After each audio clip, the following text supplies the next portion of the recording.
Hey everyone, it's Nelson from Holy Smokes here. Hope you're doing super well.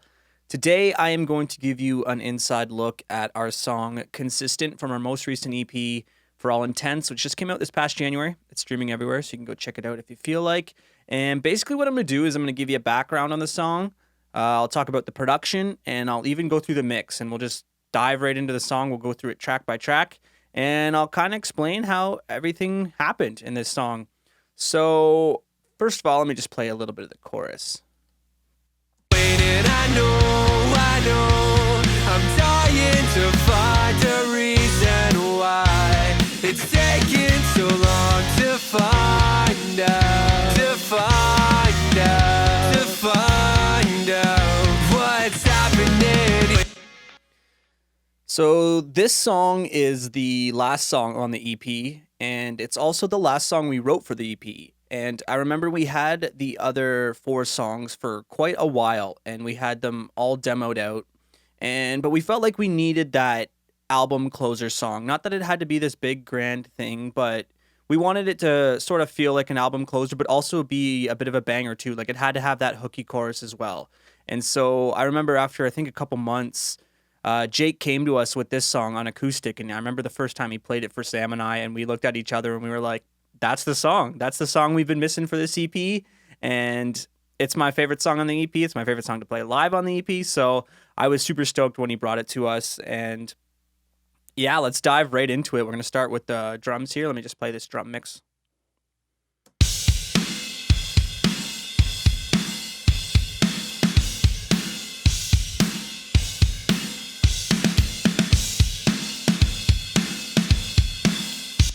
So we tracked these drums at Emax Studios in London, Ontario. And at the time, we actually didn't even have a drummer. Like Matt wasn't in the band yet. But we had all 5 songs demoed out with program drums.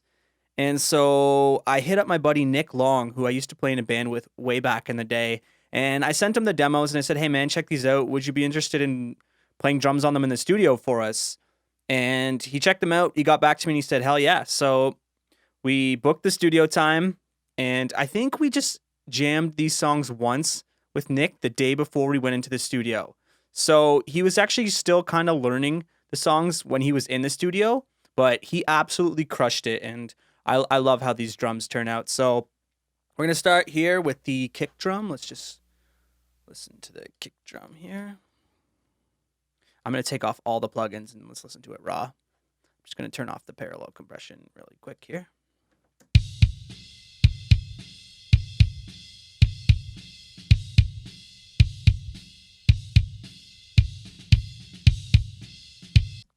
So I actually don't know like what size drums or what mics we used on the recordings here. We had an engineer by the name of Nick Fetchison at EMAC, and he took care of all that. So he would know. I don't know any of the mics or the drum sizes or cymbals or anything like that. So, but it's a good sounding kick drum. Sounds like a pretty standard kick drum. And the first thing in the chain here is the SSL channel. Let's listen to what that's doing.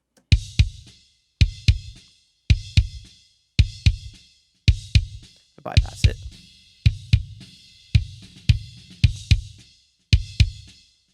So yeah, I'm getting rid of some of that really subby low end that I don't need.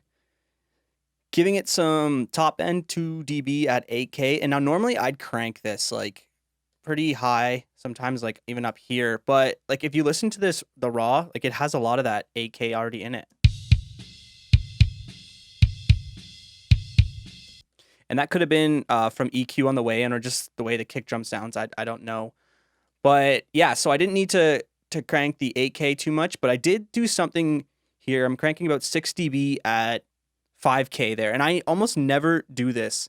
But I found like when I was mixing this that was kind of the sweet spot for it needed a little bit of that. And sometimes I'll boost about a dB at 4K, 4.5K. But I rarely do this. But I found that this was just the sweet spot for that. You know, that upper mid-range sort of high-end click that I needed that wasn't too like high-end clicky like the 8K would be. And so, yeah, I don't normally do that, but that's just what worked in the mix. And then here we are doing a big cut at 200 here. Let's listen to this. If I boost this up, it's just just a really resonant frequency that at 200 there is interfering with the bass guitar a little bit, so I'm cutting quite a bit of that. And then I'm also boosting about 4 dB at 54 there. That's pretty standard, a little low shelf on that kick drum. Compressing at 3:1, pretty standard, doing about 6 dB. Yeah, roughly 6 dB. Gating it not too tight, but pretty tight, I guess I'd say. And yeah, it's doing a lot of the lifting on this kick drum. Next up in the chain, we have tape head, which I love I love how this thing does to kick drums. Let's listen to this. Now let's bypass it.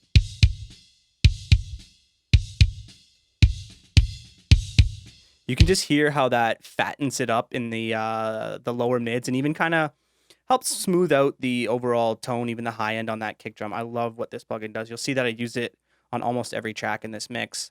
Next up, we have the REQ. Just doing some cuts.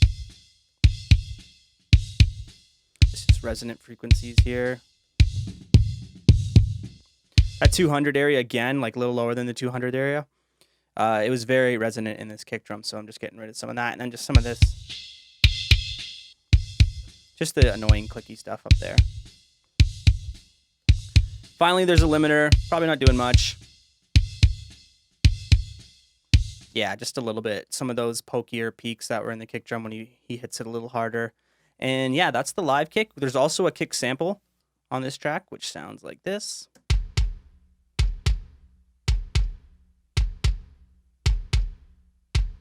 And that's a Slate sample. It's pretty much the one everyone uses for this genre music. I'll let you figure that one out for yourself. But it suited it. And when you play them together, it sounded really good. Just doing some slight EQ, getting rid of some of the sub low end on because these Slate samples are really, really subby. And this frequency right here, it was just, when you play the two kicks together, it was just built up too much. So yeah, so I'm just getting rid of some of that on the sample. And that's also why I didn't crank a lot of 8K on the live kick. It's just because this sample has plenty of that upper click on it, and it sounds super good. So together, the live kick and the sample.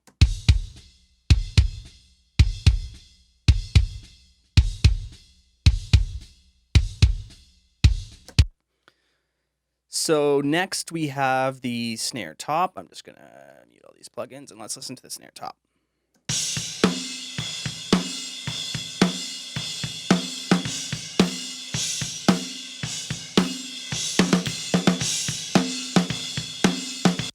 So the first thing I heard, and what some of you may have heard on that, is on the snare top mic, there's a lot of cymbal bleed. And for me, I really don't like a lot of cymbal bleed, but I also know that Nick's a hard-hitting drummer and all that stuff, so you just got to make it work. And this trick right here, I actually found on YouTube, and it's basically using multi-band compression to tame that cymbal bleed, but let it breathe when that snare pokes through. Listen to this.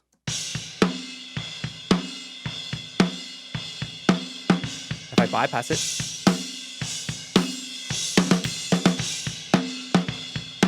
So it gets rid of a lot of those that cymbal bleed, but the whole body of the snare is still there. And I love this trick. It's like magic, and I'm so glad I found that because it worked wonders on this snare. And so next up we have the SSL channel as well.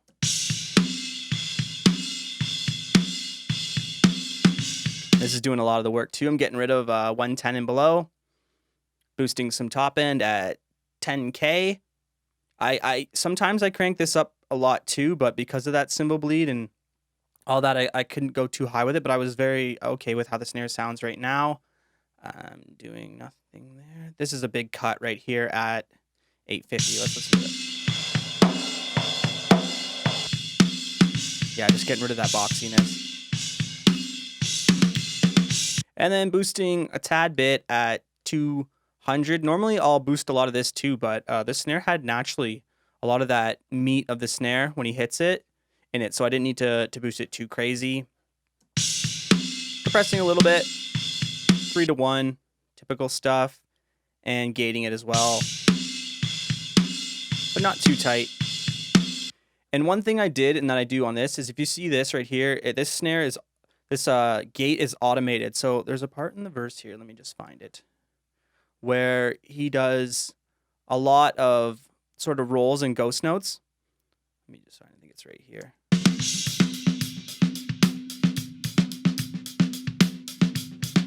So this gate right here, you'll see will open up when that comes in.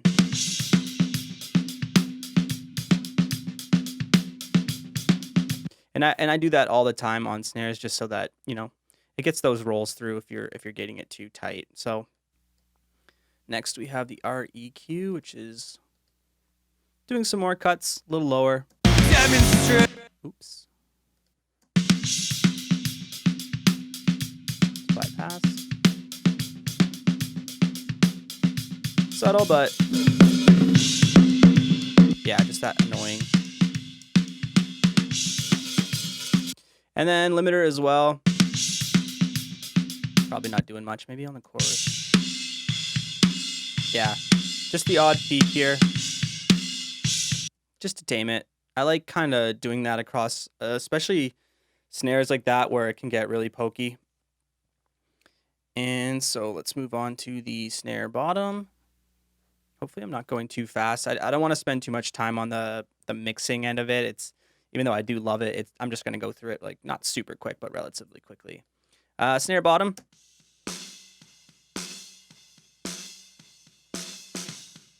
Just for that sizzle, let me find that part again that we were just listening to on the first verse.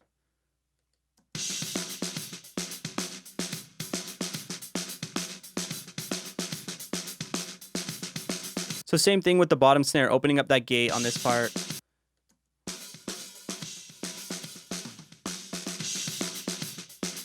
Just to get all those rolls and ghost notes through. So I'm cutting a lot more low end on this. I just want this bottom snare for the sizzle.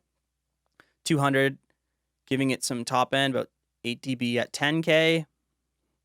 Cutting a tad bit at 650 there. And then compressing it a lot.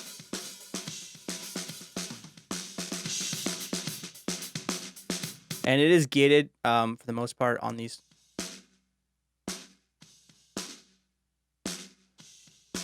Pretty tight, and sometimes I'll gate that bottom snare really, really, really tight, so it's just a quick kind of hit, but in this case it didn't call for it. Next up, there is a snare sample. Let's hear that. I'll go to the chorus.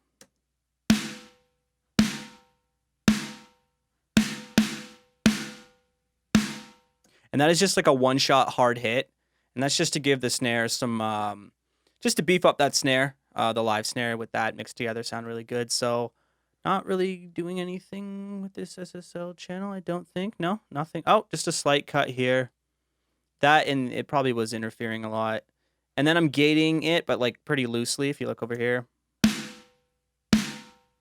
Just to eliminate some of that long ring that it has. So nothing too crazy, and then there's a limiter as well, which, yeah, is hardly touching it. It's not even really touching it. The odd beak through there. And so let's listen to the kick and the snare together.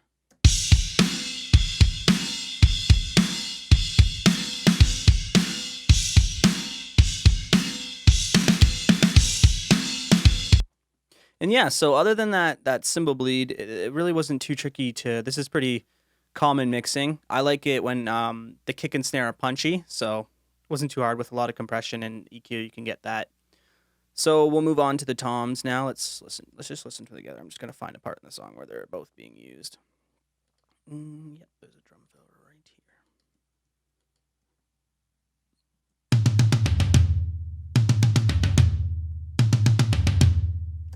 So these required the most work out of anything in this, probably this whole mix, but definitely the drums. I did trigger them, but I'll get to that in just a sec. Let's just listen to what this SSL channel is doing. Let's hear them raw first, and you'll see why I had to do so much work.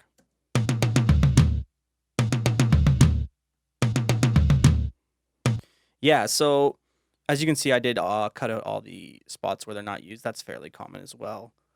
But I did not like the sound of these toms. It's just, I couldn't get them to fit well. So I am doing some EQ. Let's just hear what this SSL channel is doing. And I'm doing pretty much the same moves on the rack and the floor tom. Just giving it some stick attack here at 6K. Finding this resonant frequency here on the rack tom. Let's listen to this. Really high with it boosted. Sounds really bad. Yeah, getting rid of that. And then boosting, giving it some low end here at 110. And probably doing the same stuff on the floor tom, just boosting it lower at 82. But same thing, the stick attack there, found that frequency that is typical to cut out in toms. And I'm compressing them a bit too. 3-to-1, but doing quite a bit of compression on these toms.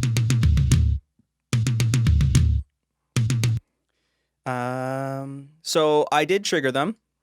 I use these Never Tom sample right here. But the sample is 60%. So it's 40% the real tom, 60% the sample tom. And I did that for the floor tom as well. And then I did some EQ cuts too, just to kind of make them work. Simple stuff, just. And so when you go from these raw toms to these with the trigger and the blend, yeah, it's like night and day. So that was really the toughest problem I had with these drums, but it really wasn't that hard because it was solved pretty quickly with some EQ and then the triggering there. So next we have a hi-hat track here. And let me just find that. And I cut this one too. I don't normally do this, but I just, because it's panned and isolated all the way on that, well, not all the way, but close on that left side, I didn't want all that extra stuff in there, especially when it's not being used for literally more than half the song.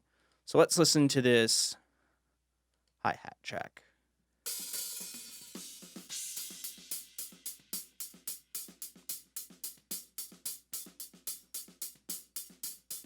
And we'll get to the overheads next, but the overheads actually had a really good capture of the hi-hat as well.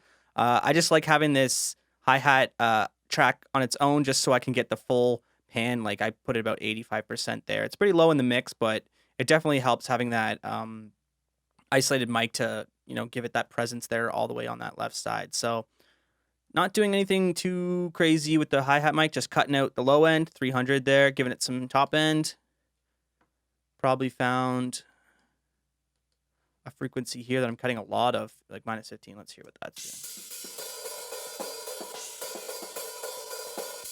doing. Yeah, just a washy frequency, getting rid of it. A little bit of compression at 3-to-1, 3, maybe 6 dB on some harder parts.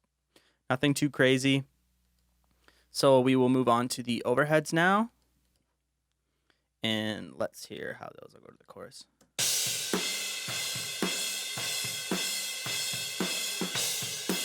And I want to say, like, I love the way these overheads sound. I wish I knew what mics were used and what cymbals, because they sound so good.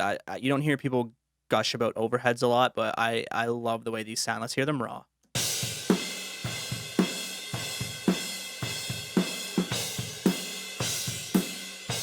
Yeah, they sound so good. And I remember when I was mixing the drums at first and I got to the overheads and I didn't have any EQ or compression on it, and it sounded good like as it was. Like it just, obviously I had to cut some of the low end out, as you'll see right here. I'm cutting 200 and below, shelving it high up there, giving it some sizzle at roughly 10K, and then doing a tiny little shelf, getting rid of some more of that low end. But let's listen to this now with the SSL channel.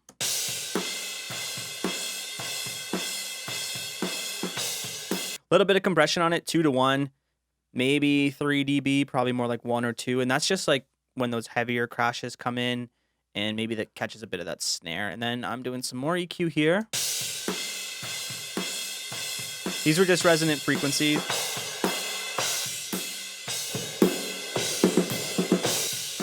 Yeah, just trying to get rid of more of that snare with that 300 there. And yeah, I love the way these overheads sound. I wish I knew what mics and what cymbals we use, because they sound incredible.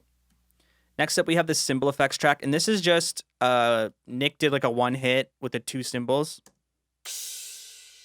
and then I used it a few times. Like I even used it for like a reverse.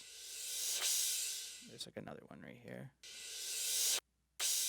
and those just come in. They're quick hits, just to add something to the choruses and the pre-choruses, or when the verse kicks back in, because it's a pretty fast and heavy verse. And I'm probably doing the same thing on here. I don't really need to get into this. Yeah, it's probably the same treatment as the overheads there. Just doing some more cuts there just to make it blend a little better with the actual cymbals. And then next up we have this end drums track, which is what you hear at the end of the song.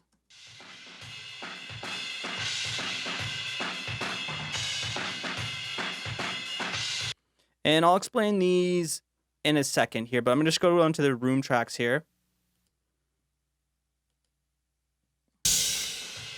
Let me just get this chorus here. Oops, just 1 second. There we go.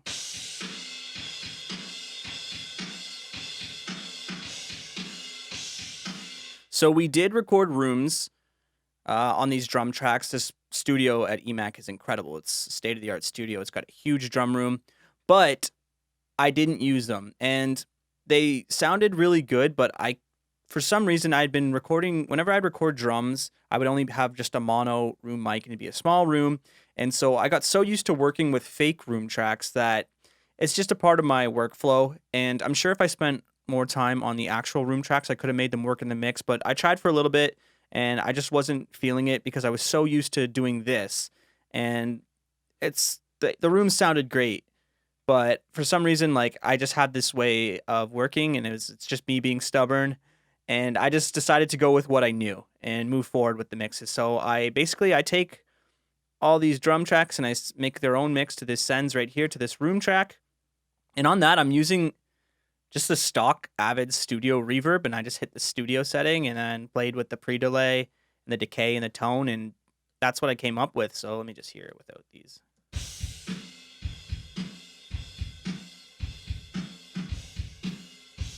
And now I know most real room tracks would have way more cymbals than that. The snare and everything would be a lot louder. And because I'm sending all these tracks with compression and EQ on them, it sounds different. And that's why I have to treat them different than I would normal rooms. So here I'm giving it some shove at 6K there. Some more at 1.5K. Doing a cut here. -3 at, I want to see what this is doing. Turn this up. Yeah, that just trying to get that boxy, that boominess out of there. And I think this is doing most of the work. Yeah. So I normally wouldn't cut that much low end off the rooms, but because it is a fake room track, I felt like I had to make it work and sit properly in the mix. So I'm just cutting off 200 and below, and then after 8K, and then just doing a little dip here at 2K or so. And let's hear that. If I bypass it. And yeah, that compressed kick drum and all that stuff, it's making it boomier than it normally, those drum rooms would be. And I'm just compressing them.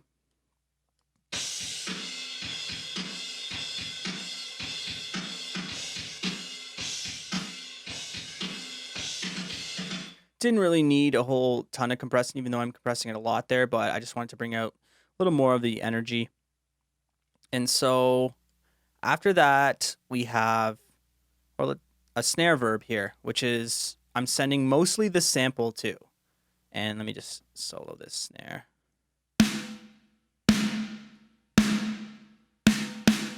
And there is a little bit of the live snare on there as well. Pretty low. That's just to give the snare some, some length and some space to it. And what I do on that is I'm automating it just a few times here. Yeah, quite a bit actually. So on the pre-chorus here, where there's those longer drawn out snares that are like, let me just solo these drums.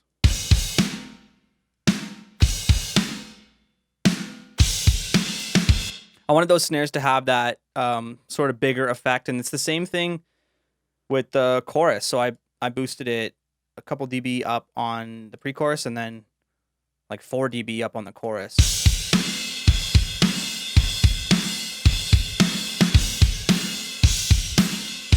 And then what I'll do is I'll find little accents in the song. So like here on this drum fill that leads into the soft chorus.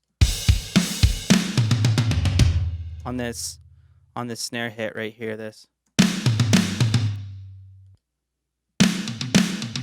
Yeah, I'm boosting that quite a bit just to create that effect. And I'm doing some automating with the room too. So when these toms come in, let me just solo. And I'm just tailing it down because that goes into that sort of quiet chorus. and automating this room track here again when these,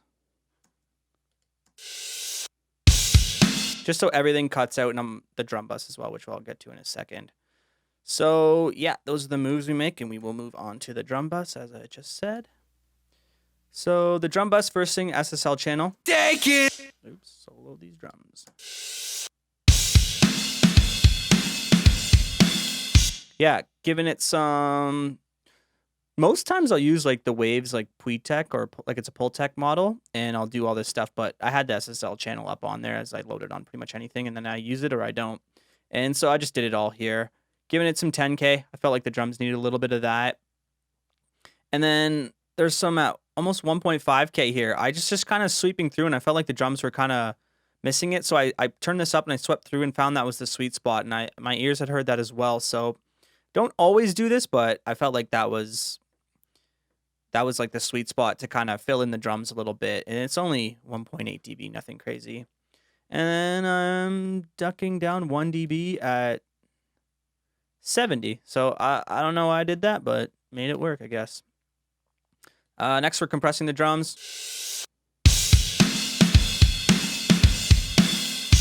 Just like 1 or 2 dB. Using that SSL compressor. Then I got tape head on it, my favorite plugin. Just to fatten it up and give it that tape smoothness. And then here I have a dynamic EQ, which is doing a little bit, I'm sure. Yeah, just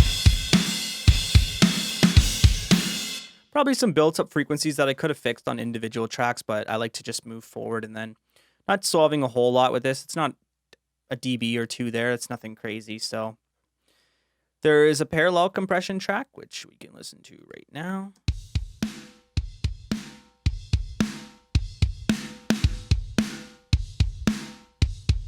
And that's mostly just kick and snare, and the samples are in there too. And I'm just slamming that with just a pumping preset, just the stock preset here on the Waves SSL comp.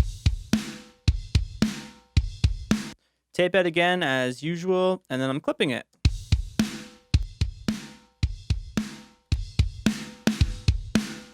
So without the tape head and the clip, let's listen to that.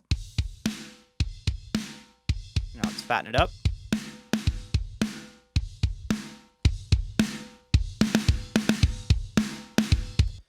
Yeah, so that's the parallel compression.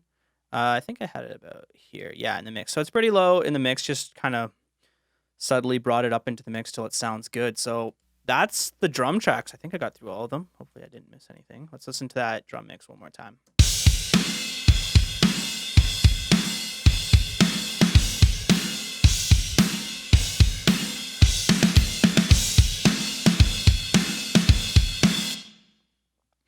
And yeah, so let's move on to the bass. Let's just hear it in the mix here.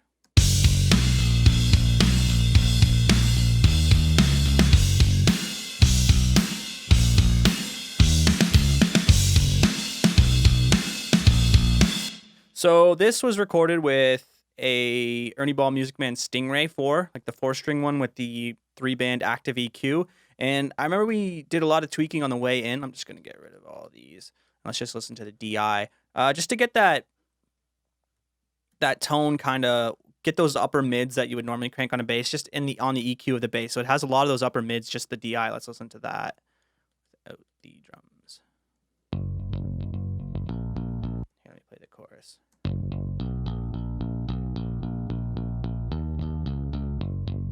And yeah, it helps having that EQ on the bass. I have a jazz bass as well, and that requires like a totally different way of processing because it's just got a totally different EQ profile. And yeah, it's all DI, and Sam actually has a SansAmp pedal that we used for this dirty track, and I'll get to that next. But I like this SansAmp plugin that is stock with Pro Tools, and I have this Nelson bass preset start that I use, and it's just a startup, and then I just tweak it, and it sounds awesome. Let's hear that with that on it.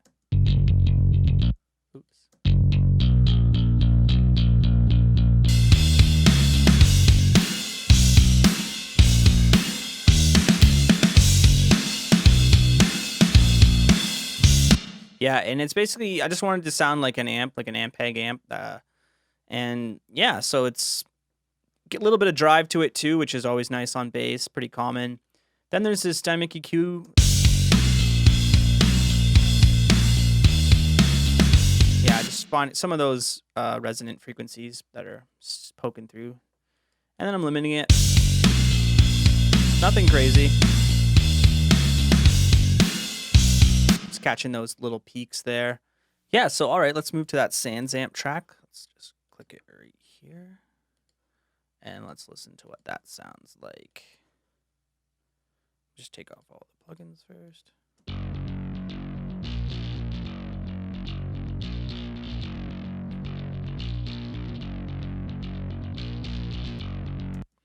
Yeah, so that's a much dirtier tone, and the reason this is more of a production thing, and it's because this part of the song, if we listen to the full song, I'm just gonna put the guitars and the vocals on. We're gonna listen to the full mix here. The Demonstrate, consider.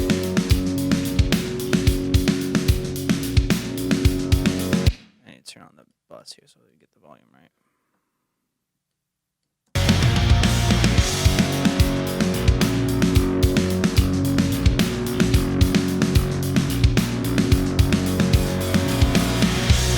Yeah, so that's more of a production thing because the guitars are just kind of swelling down, and on the drums he switches from that sort of heavy open hi-hat to the closed hi-hat there, so it settles down for a bit, and there's just basically drums, bass, and vocals because the guitars are swelling out. So we wanted to kind of accent that part, and so we got this distorted bass. And Sam has like a fuzz pedal that he hits live to do that.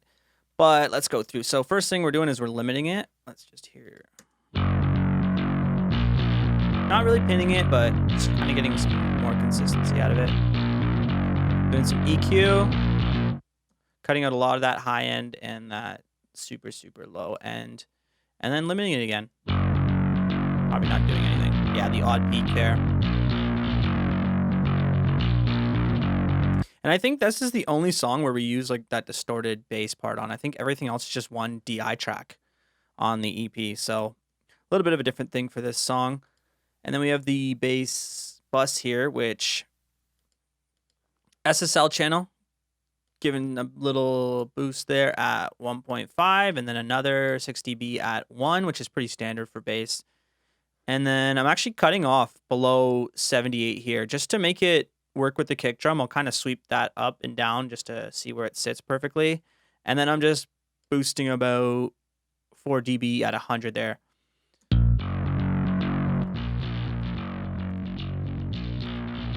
Yeah, just giving more of that buzz, bringing out some of that grit in the bass. Compressing it some more.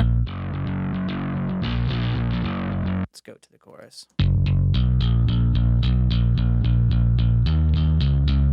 You can see it's pretty pinned in that compressor, but that's the sound I like. Tape bed again, no surprise there. Just to fatten it up. And then limiting just to catch those peaks at the end. Yeah, just the odd little peaks there. And that's the bass. Let's listen to the bass and the drums again.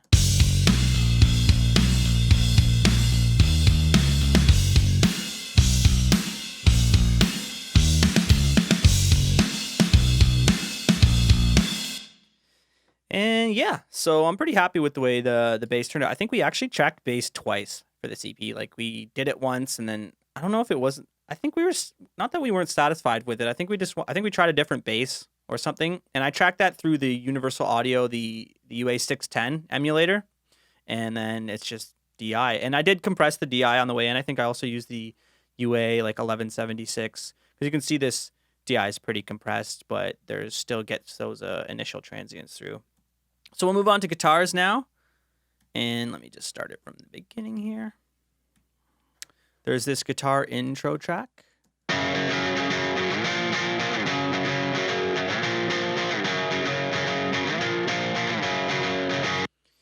And we are cutting out a lot of that low end, a little more than you would do normally on a guitar, but it's because it's an intro. I want it to sound a little bit thinner. So that way when those full rhythms and the drums and everything comes back in, it sounds huge. And then we're just getting Just those annoying little fizzy frequencies. That's pretty common too, just to sweep through and take those out 1 or 2 dB. And then I'm compressing a little bit. Not much, just 3 dB. And let's move on to the rhythms because there's not much really in that intro track. Let's go right here. Listen to these rhythms.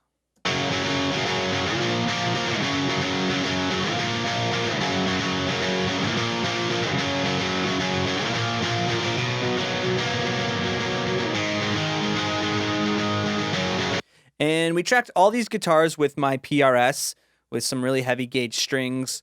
And what I would do is it's an amp sim. So I think we use just like a JCM 800 into a V30 57 mic cab type thing emulator and just dialed the tone in. And these rhythms actually have a little bit more gain than I would normally have on rhythms because when you have gain and you put two guitars together, there's just a whole buildup of it. But I wanted them to be pretty thick and heavy sounding. So let's just go through the process. I'm just going to solo. The left and the right are processed the exact same. So typical stuff here on the SSL channel, cutting out 110, barely any boost here at 8K, and then another little bell here at 200 just to give it some of that body. And I don't really like to EQ these guitars too much, as most producers are like, because I feel like you should get the tone at the source. So we spent a lot of time dialing in that amp sim, getting it right, getting the presence right, and all that stuff. So you can tell when I turn that off, not a whole lot of difference. The REQ is next, and this is going to make a whole lot of difference when I turn this off. Just doing the same thing, getting rid of all these really whistly frequencies.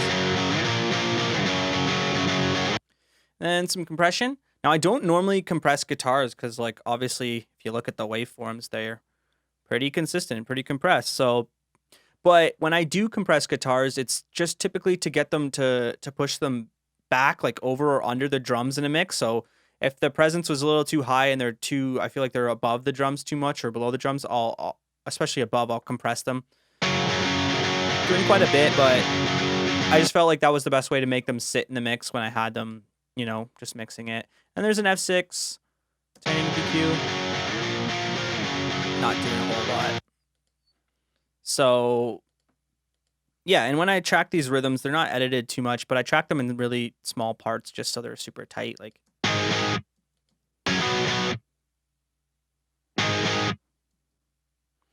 yeah, let's listen to the chorus.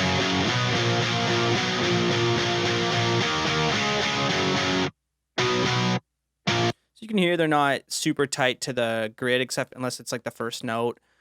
They're still a little bit loose, so there's some feel to them, and that's what I kind of went for.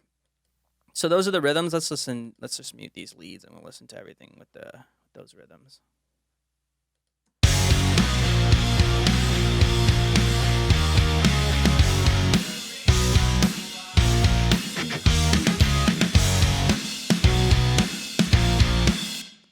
And yeah, so we'll move on to the lead guitars now. There's quite a few. There's a chorus lead here, which is just on the chorus, as its title suggests. Let's listen to that. Okay,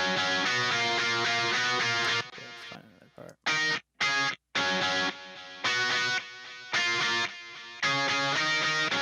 So that's just like those two note, just to give the chorus some high end there, a little bit of a lead on it, just to.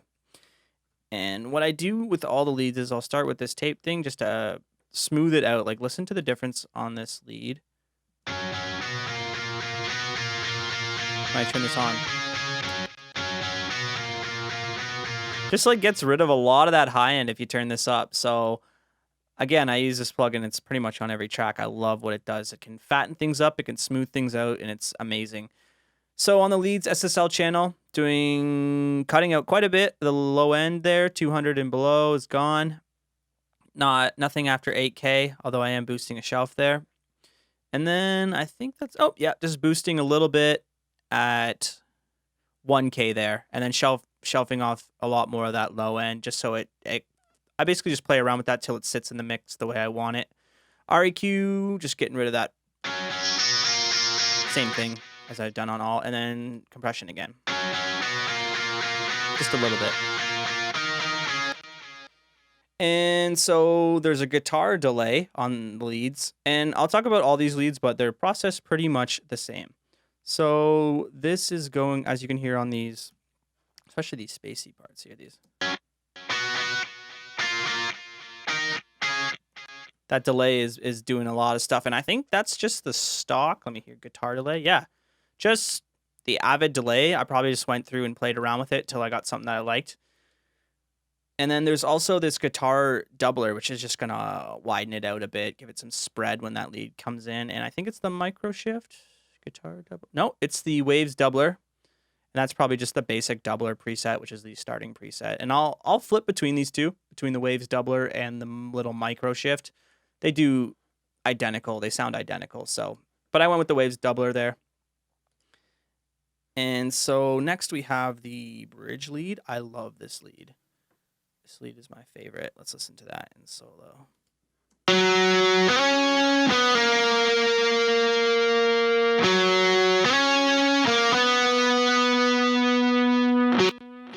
And with this lead, a high harmony just comes in a little bit there, so I won't talk too much about that. But I love this lead, and it's probably being treated, yep, tape head, pretty normal for me.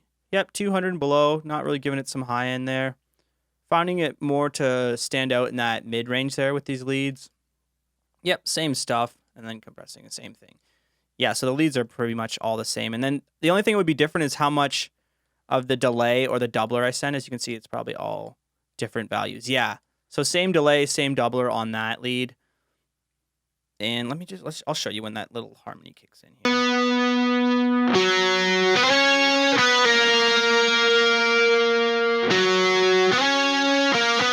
It's very, very, very subtle, so let's just hear this.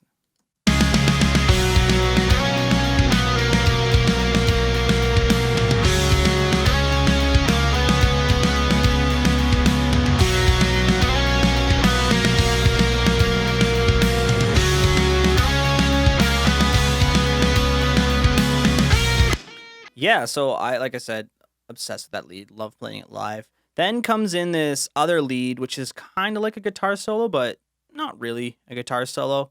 And let's hear that first, and then I'll go into a little funny story about it.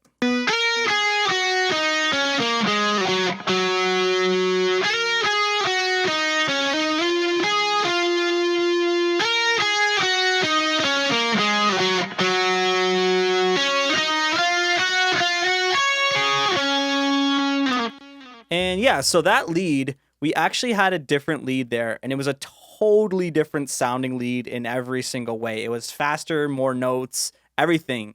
And I wrote it, and we had it for the longest time, but in the back of my mind, I was still, I guess you could say, insecure about that lead. I just wasn't sold on it 100%. And I even played like a few shows with it. So if you saw us, like, I don't know the time frame, but back then you would have heard that lead instead of this one that's on the EP.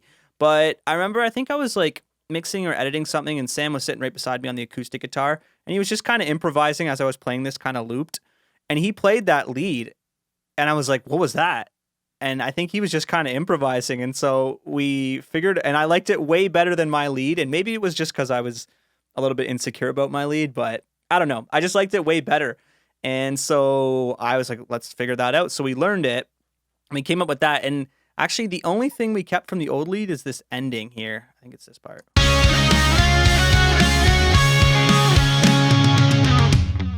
Yeah, so that part was from the old lead, because we had the beginning of it that Sam was improvising and came up with, and then we didn't really know how to finish it. So I just took the end of that old lead that I had that I wasn't so sure about, and it worked. So kind of a funny story there, but this lead is pretty sweet too, and it's processed pretty much the same. Yeah, guitar delay, guitar doubler, all that stuff. And then that same thing with that other lead, that harmonized part comes in halfway through.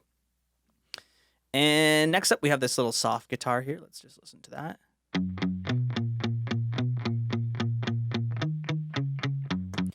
And that's basically the same amp tone, just the gain dialed way back, and I tracked it pretty tight. Doing the similar stuff to just the rhythm guitar. Yeah, maybe cutting out a little bit of that, just to make it a little bit different, make it a little thinner sounding. Nothing too crazy. It's a small little part in this song. So I don't think I missed. That's the guitars. I love the way, like, let's just listen to this bridge one more time. I just love the way these leads.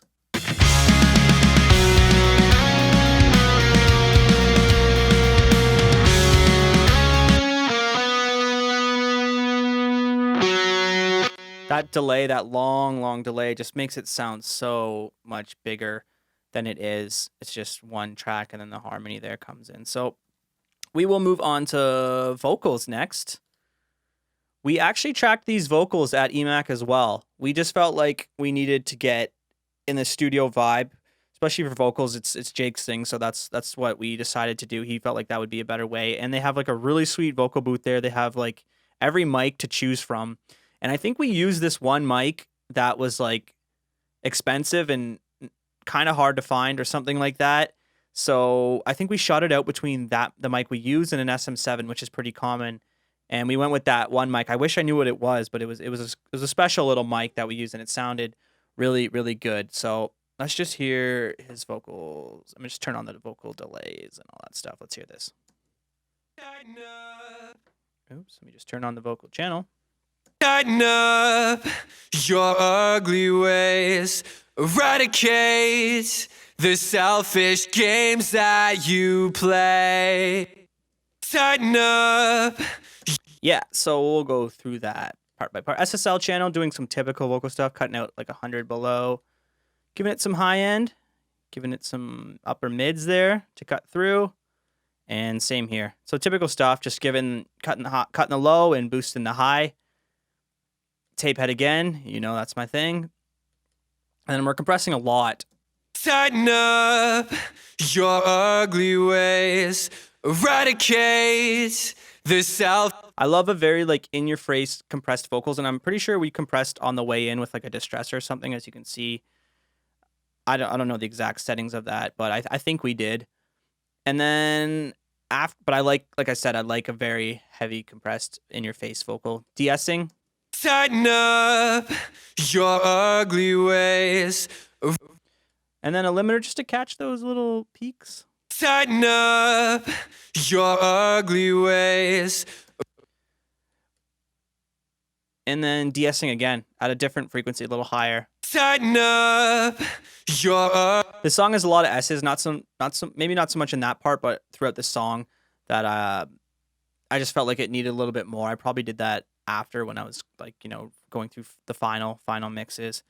And that's being sent to this vocal delay that I found on YouTube. It's just a short, quick delay. It sounds like a reverb, but because it's so quick, it's actually a delay. Tighten up. It's so nice and smooth. I love the way that sounds. And like I said, I found it on a YouTube tutorial. So it's awesome. And then we have this vocal doubler, which comes in only on the chorus. And I believe that's the little micro shift. Yeah. So sometimes I'll track a double for the chorus, or maybe even a triple, like a left, right, center. But we didn't for this song, or we did, but I didn't use them. And so that's what I'm using. This will only click in on the chorus. Let's find right before the chorus. And just watch as this turns on the chorus and gets a little wider. It's gotta be waiting. I know. I'm dying to find a And yeah, that's just to make the chorus sound a little bigger when that comes in. So next we have, this is just this end part on the bridge here. What's happening here? You can hear a really nice natural voice crack there, but it sounds so good. We had to keep it in. Same stuff as the vocal channels I process the vocals pretty much all the same. Not going to go through this too much. And then these are all pretty similar. I think this one maybe. What's happening here? Yeah, I'm just cutting off a little more of that low end just to filter it out a bit on this part here. And these are just these throw delay things, but they're not delays. Let's hear that. To find out what. Yeah, so I think this is the soft chorus. This probably has some different processing. Waiting, I know. So SSL channel, pretty similar, maybe just a tad bit higher, giving it a little more high end. Tape head's the same. Waiting, I know. And then obviously less compression because it's a I'm softer dying part. to find a reason. So these find vox here, as I've labeled them, are this is processed different for sure. So let's just listen to these. To find out what's happening here. To find out what's happening here. To find out. And the cool thing about this is there's no reverb or delay on that to find out vocal. To find out. It's just dry for some reason, but I just probably cut a little bit more of the low end just to make it stand out. Because it's kind of a background part. We're doing a lot in that part. We're kind of just jamming out the song to finish it out. Same type of compression and all that stuff on it. But these, what's happening here? What's happening here? To find out. I wanted them to be more filtered. So I'm cutting out like 300 and below, shelving a bit at the bottom, and then giving it some high end. Just to stand out in the song. Like this part here is just, we're kind of just jamming along, like I said. To find out what's happening here. To find out what's happening here. To find. And then there's just that panning effect with those going left, right, left, and all that stuff. And so, yeah, that's basically the lead vocals. We have these oohs as well. These oohs or ahs, these come in here.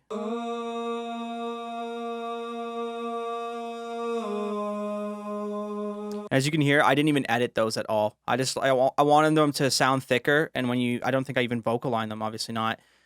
But that's how I got it. You get those thicker. You just don't edit them. So I might have tuned them. I don't know. But yeah, those are very subtle in the mix. Like.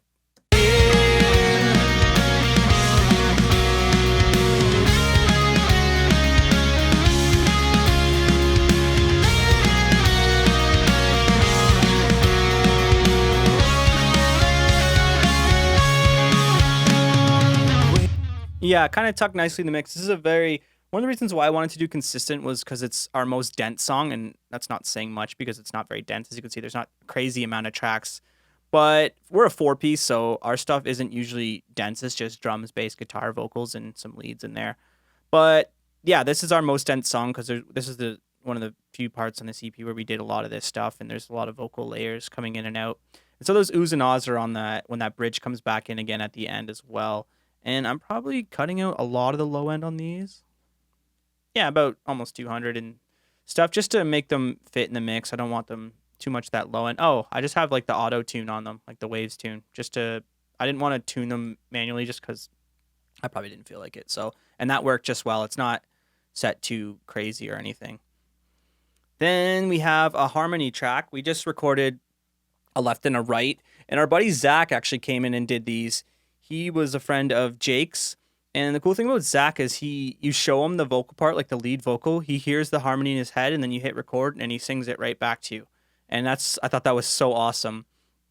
And so he came in, and I think he did the harmonies for this whole EP in like a couple hours. He absolutely smashed it. So shout out to Zach. Thanks for doing this, buddy. And let's just listen to how these harmonies sound with the lead vocals. Tighten up your ugly ways. Eradicate the selfish games that you play. There's one thing that's consistent, it's your bad side. And the cool thing about Zach's voice is on its own, it's really unique. But with Jake, it just worked perfectly. And they've known each other a long time, so they've been singing and playing together for a while. And so let's just hear these chorus harmonies too. Waiting, I know, I'm dying to find a reason why it's taking so long to find out. Yeah, him and Jake just sound so good together. And the way I process those is, cutting out a lot of the 200 and below, giving them some top shelf there. Probably found this, probably cutting that probably because it interfered with the lead vocal a little too much. That 1.5K there. Compressing probably the same. To find out. A little different using the black CLA 76, probably only doing about 5 dB. And we did those harmonies here in my studio, so that would have been compressed with the UA distressor plugin through an SM7B microphone on the way in. And that's going to the same stuff, the vocal doubler. just making them even more spread out than they are because they're left and a right. And then I have this harmony delay track, which is probably just a longer delay. Find out. Yeah. So that's the delay, and it's the same. Oh, we did actually, there's one where we did these harmonies a little higher. So on this last chorus here, we wanted to change it up and make it more exciting with these higher harmonies. Taking so long to find out. To find out what's happening here. Yeah, I love that. It's just switching it up on the last chorus just to make it exciting. Sounds so cool. What else is there about these vocals? Oh, there is one cool little trick here on this soft vocal, or when these lead vocals come in off this soft chorus. If you listen to the vocal delay, why it's taking so long to find. It cuts out right there on its taking. So like listen to this. So long. It's taking so long to. So when everything cuts out, like right here, the drums, that cymbal swell comes in. Taking so long to find. I automated the vocal delay right here to just cut out for that 1 second, just to create kind of an exciting little effect. Taking so long to find. And it comes right back in right after that. So I thought that was a cool little trick. It's done a lot in songs, but you probably don't even hear it unless someone points it out to you. So I thought that was a cool little thing. There is a piano on this song. It's pretty low in the mix as well, but let's hear it. It's on the bridge in that end bridge here. Oops, let's play it.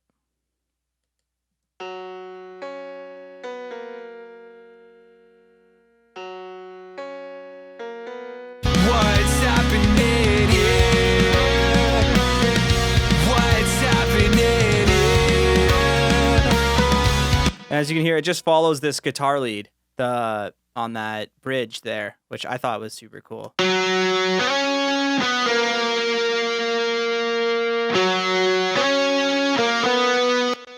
Yeah, so that's just kind of adding a different feel to that bridge.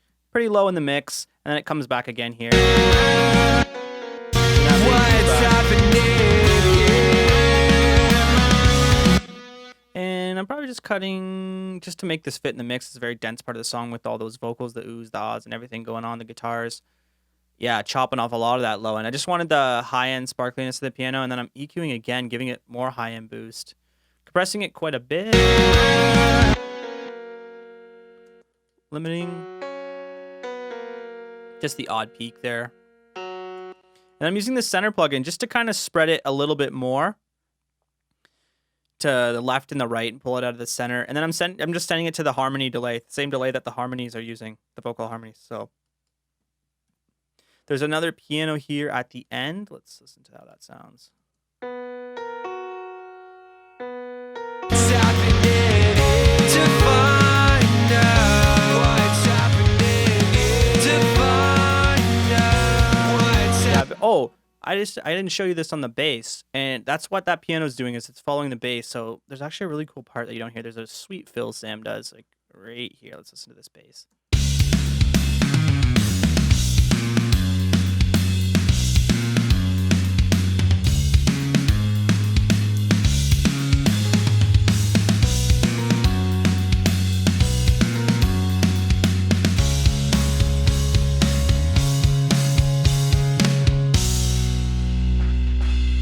And that just finishes out the song.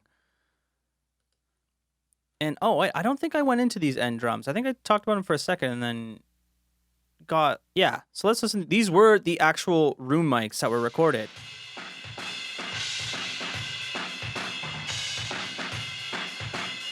And as you're hearing those, you're like, Nelson, you're an idiot for not using them because they sound so good. But I guess I told you why. And yeah, so those were the actual room drums, and this is just this drum part here. It's just the bridge drum part.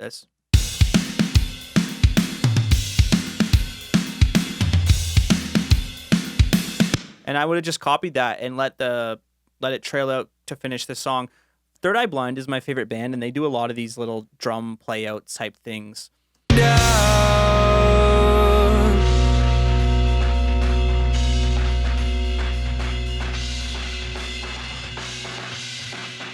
And I'm probably just processing that like I would a normal room. Yeah, just doing some EQ and a little bit of compression.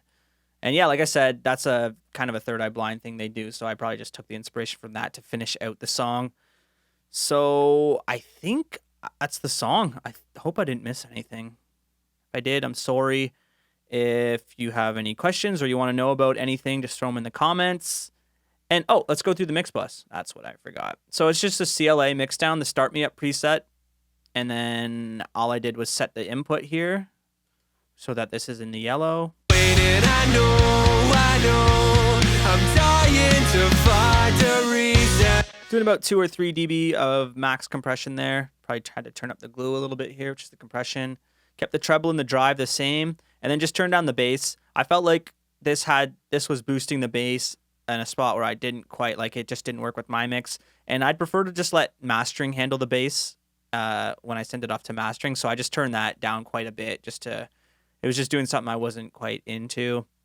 Next up, this is dynamic EQ. Waiting, I know, I'm dying. Again, this is stuff mastering probably could have done too, but I just kind of went and made their like little less than a dB or a dB if that, just doing some dynamic EQ. And then we have finish off with the Kramer tape here. Waiting, I know, I'm dying to. I think this is doing a lot, so if I bypass it, Waiting, I know, I'm dying to find a reason.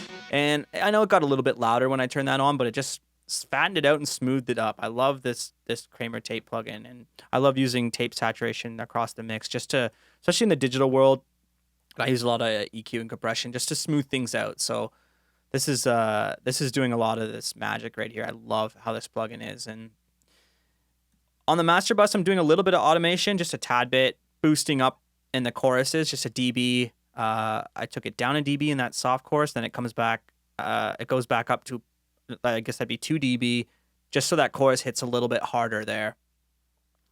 And I think that's the song for real this time. I think that's the whole song. Like I said, if there's any questions about any of this stuff, just throw them in the comments or hit us up on Instagram at Holiest of Smokes, and we'll take care of that. I hope this has been insightful. I know right now during this quarantine pandemic, there's not a lot bands can do, so I'm just trying to come up with content ideas to give you guys something to look at and just an inside look at the song. And if you like it, let us know, and maybe I'll do another song too. Maybe Do Your Job or whatever song from the EP I can dive into as well. And so, yeah, that's it. Thanks for watching. I hope you liked it. Stay safe out there, and thank you.